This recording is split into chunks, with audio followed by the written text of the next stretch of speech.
In Michigan, two interrelated forces are making sure that everyone understands why early childhood investment is key to Michigan's strength.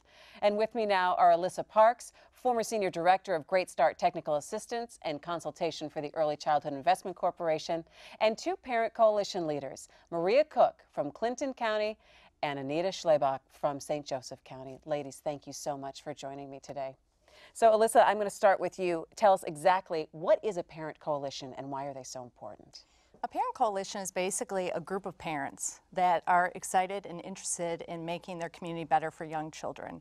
So they're typically parents of young children, or they're community members who just want their community to be a better place.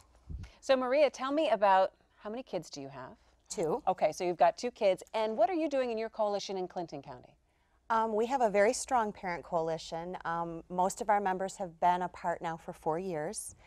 We're very invested in our community, and one of the key issues that the parents have identified in my county is to get the word out of what Great Start is.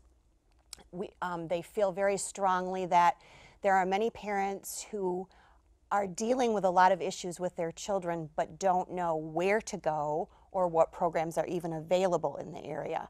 So one of our big goals has been to get out there in the different groups that they're in and within their individual communities and spread the word. Anita, are you finding that same issue or that same challenge in St. Joseph County, that you're trying to get the word out? Yes, I believe in a sense, but I think within St. Joe County, in our community, it's very diverse.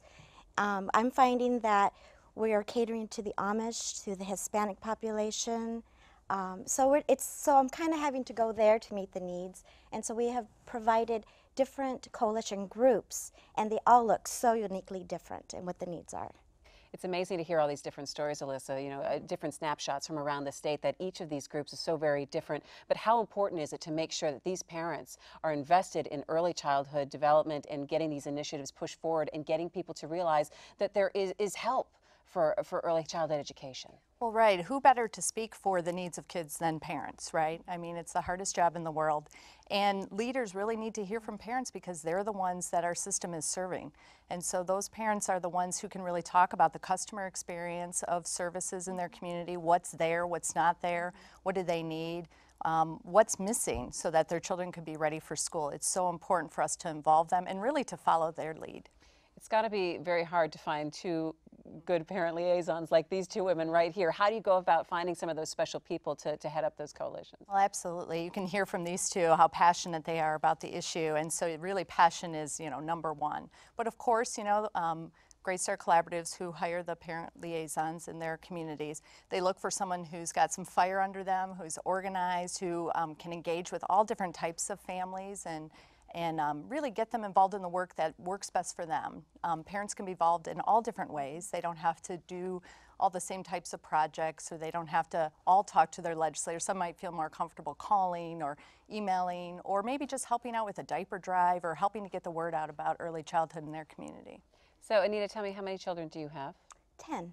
You have 10 children? Yes, I do. You must be very busy. I am very busy. So why did you then feel the need to be a part of this? I would believe, because I really believe in that those first years are the most important years. And my husband and I have really invested in those first years of school. And I'm humbled to say that, to find out that I can't do it alone. So I was tapping into different resources to strengthen my family.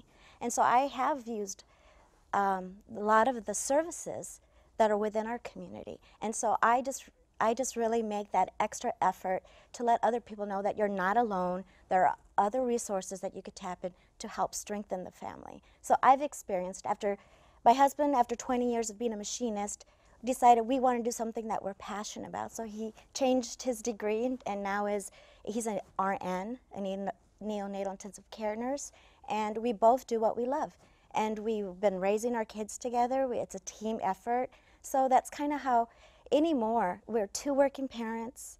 We have 10 children, so we help each other. And we kind of try to live by example. And just reaching the community, just finding that safety net, and it's so relational, just someone that they can relate to. And I totally understand and I get it, that we can't do it alone. We need each other. Amazing advocates for children. So Maria, you may not be able to find people like Anita who are so that passionate, invested. How hard is it to get other parents maybe involved? You know, I find that if you build a strong core group in the beginning, it kind of recycles itself. In other words, you get parents invested and engaged in the work, and naturally, because families are dependent on other families and in so many groups, they connect naturally with other people that have that same need and passion that they have, and they bring people into the group. So it's a lot about the networking and the relationships that your parents, that you start with, and then that they take out into their individual groups and bring back to you.